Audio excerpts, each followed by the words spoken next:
All right, Carter. You won last week against your arch nemesis, Kirk, with a score of, oh, well, let me find it.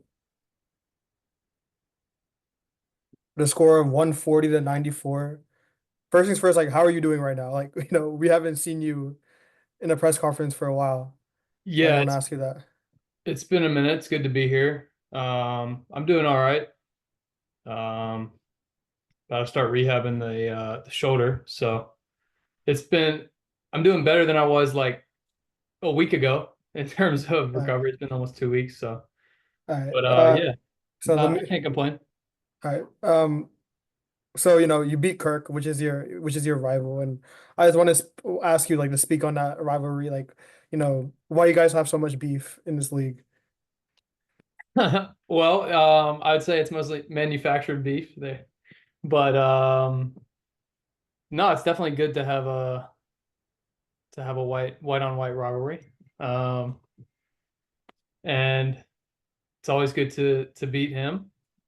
I honestly didn't think it was going to be by such a lopsided margin, but it was nice that I had my best performance of the year in the big rivalry. Um, but yeah, obviously nothing personal. Just yeah, nice to get it done. All right, so first question about your team. You are 5-2. You're in a decent spot for the playoffs.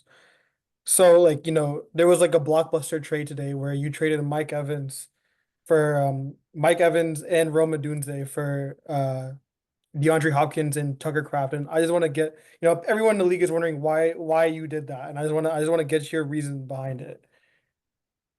Well, yeah, so I mean, I'm 5-2. I'm not necessarily in win now mode. I've got some tough matchups coming up. And I wasn't going to be able to rely on Evans at all.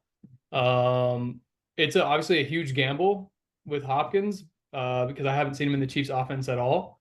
Um, but I kind of just was willing to roll with it because I mean Evans has been boom or bust for me most of the year. And right now I don't really have much to work with receivers.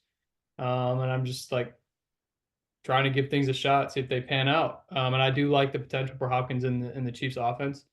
And then as far as the tight end, um, I mean, there is a chance that Kittle misses time because he seems to be banged up all the time. Uh, so, I like where I stand there. I just he's a huge part of my team and I want to have a good backup if he goes out, but I can see why people would be questioning that for sure. All right. We'll leave the questions to the floor now.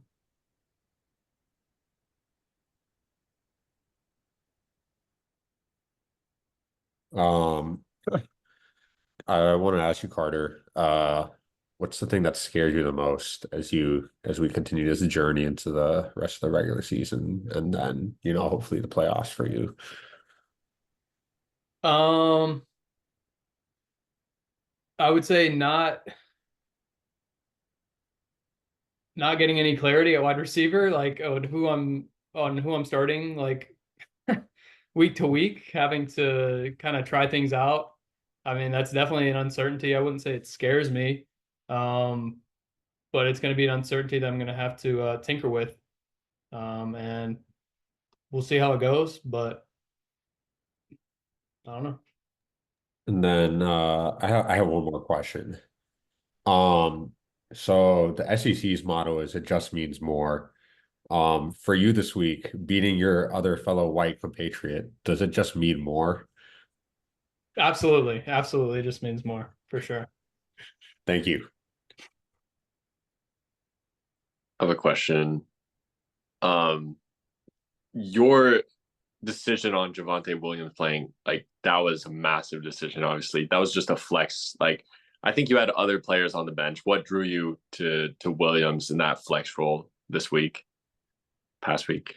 Um, New Orleans, really? I mean, I'm always gonna be biased towards Javonte because he played at Carolina. Like, I'm gonna probably give him more chances than I should, but I just like the matchup. I mean, New Orleans does not have a great defense, so I mean, I've learned my lesson. If in doubt, play guys that are playing in prime time, especially Thursday or Monday. They always seem to go off. So that was part of it as well.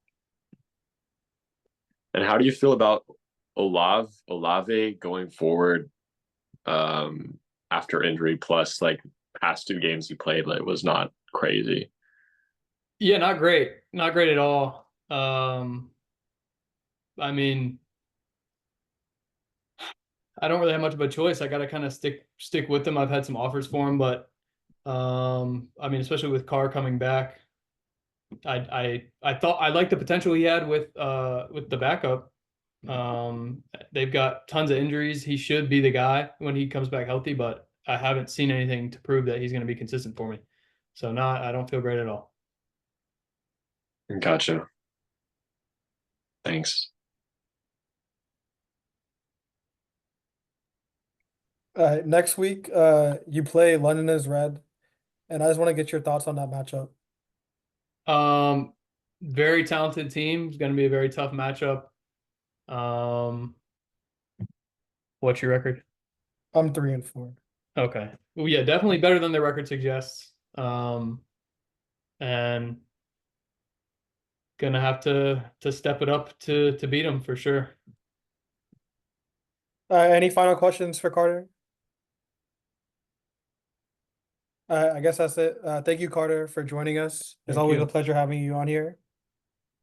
And I can't really say good luck to you next week, but you know, we'll have a good matchup for sure. All right, let me do Kirk now.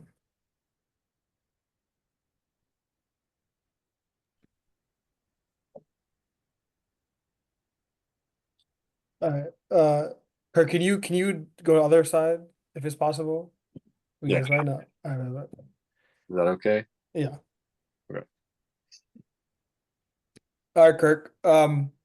Last week, you lost to your rival, James Off now. The score 140-94. It's been 2 losses in a row, I'm guessing, right? Two or Yeah. three. Something like that. Let me just see. Yeah, it's been 2 losses, but it seems like you just kind of sold like the last 2 games and like you just purposely lost. And I don't know like if if you could, I don't know, like me personally, I don't know if you could do that in your situation, but I just want to get your thoughts behind your thought process behind the last 2 weeks. Like, first of all, to the fans, like I would never intentionally lose a match. Like, I don't know how that narrative is getting like pushed on me. Like, I'm giving my 110%, like as a coach, like selecting my players. I think I've just gotten, I feel hard done by these past couple matches. I will say week 6, it wasn't super close. I lost by like 60 points. Is that, a selection fault? No. I mean, that was like an injury, questionable like situation. Most of my players were not, they were like on bye. Like my entire bench was not even eligible to play. Last week, against Carter, literally prime time, probably biggest the game of the season, white on white action. That's a game to win. And we kind of choked that one away. What I will say positively looking at this season, we have 2 wins. We have 2 more than 0. There's work to be done. I think it is still very much possible. Bright sparks. I'll tell you, we have Cooper Kupp now. We have Cooper Kupp on the team, and we have Swift. I think that was probably the biggest trade. And something I'm most excited about is Kupp coming back and hopefully taking me to the finish line, because I don't think anyone else will. So, yeah. Yeah, go ahead, Ankit. Oh man, I'm blanking on my question. Okay, anyways, I'll just ask, what is the finish line for you this year? I think like just the playoff, like, I think top 6, getting the fans to playoffs, getting something to hope for, just like a little bit of survive in advance, like mystery, Cinderella story action. Just give them something to go home and dream about a little bit, brighten their day. We're not gonna go for first place, it's just out of respect, you know. I get further away from Sam pretty much is the goal. Yeah. I had one more question. And I just worked on it again. Okay, never mind. I'm a not ask. I'm stupid. Oh wait, actually I remember. Um, sorry. So a lot of league sources, like as a member of the media, I've heard from inside sources that you've been labeled as a trade terrorist. Would you like to elaborate on that? It involves the dealings of Jerome Ford in every conversation, or Jacoby Myers. So I just thought I just raise concern and just get your thoughts on a rumor that's been circulating. Like I I feel like the word terrorist is a word, you know, like that kind of rhetoric, like we should probably move away from like a PR standpoint for the league. We don't really want to associate that much like with that word, but to talk about that, like I don't feel bad, you know, like sending out trades, you know, like I don't feel like I did anything wrong. It's just like that's the market, you know, like to do price discovery on your players, you got to send it to multiple people. You know, if I'm trying to get rid of Ford and Myers, like maybe I am a little bit more aggressive and maybe I do like send both of them for Jamar Chase or something like that. Maybe I do that, but like, is it a good, you know, trade at the end of the day? Like that's up for them to decide. So Sorry, one last question. So to elaborate, just if you would like to not use the word terrorist, what would you prefer as a word? Great, great. maybe just like I don't know, just like someone who's, you know, looking for a good deal, you know, like someone who's I don't have a word, Just an you know, just analyst. not terrorist.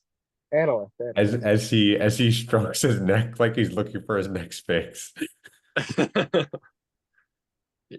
You know, like maybe just a trade analyst, yeah, as Keshav said. Okay, yeah, for sure. Thank you, data analyst. You're welcome, data analyst. Any more questions for Kirk?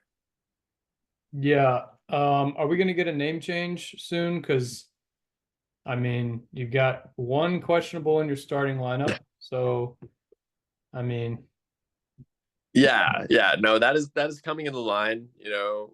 I think we went from so I was like feeling so good about Rashid's season, and like it just all fell apart for me. Like that was like I was like actually happy. Like I woke up happy every single day when I had that as my team name. But now, like after the injury, post Rashid, you know, we got to look to the future. You know, what is questionable going to be? You know, that's up for the players to decide. I want to see people taking initiative. I want to see my players fight for that team name slot. So it might come at the end of the week. It might come before that, but we'll see what happens.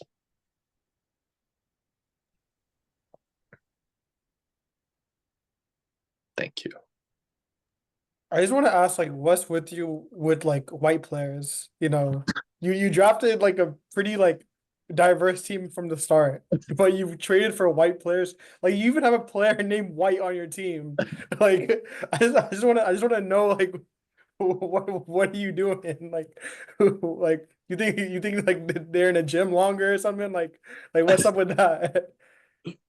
But I don't want to get labeled for anything here. Like that's the last thing I want to do is like go against some sort of DEI initiative. Like I'm not gonna say like, you know, like trading away Justin Jefferson for Cooper Kupp, that was not racially motivated. Like that wasn't anything going along those lines. And for Rashad White, it's purely coincidence. Like he's a black man. Like, you know, like it doesn't get more like, you know, DEI than that, I feel like, you know.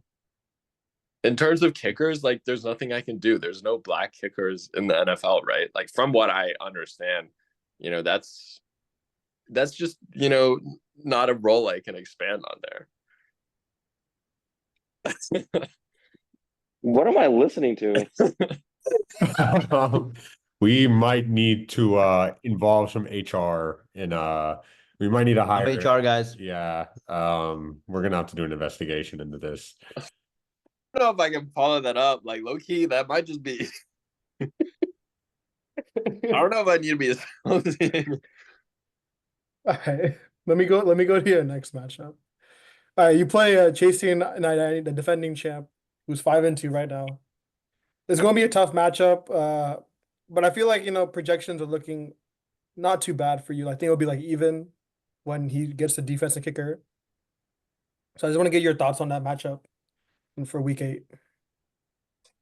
Honestly, I think TJ is a little bit overrated. To be honest, like 5-2 ain't that special. I'm not gonna lie.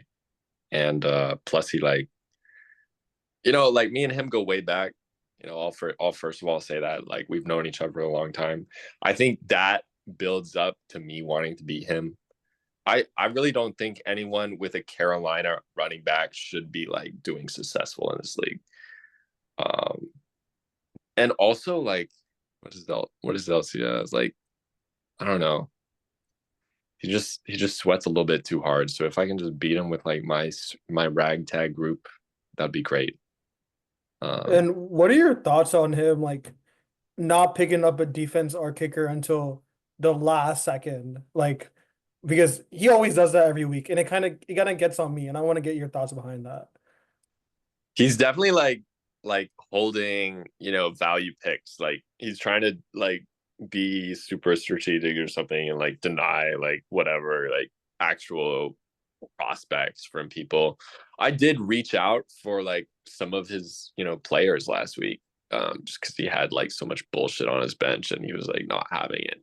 Was I sending like some trade analyst trades like perhaps but yeah, I think you should just like fill it in or not. Honestly, don't fill it in. And like, if you beat me, like, kudos to you, man. All right. Any last second questions for Kirk? Any buzzer beaters? All right. Thank you, Kirk.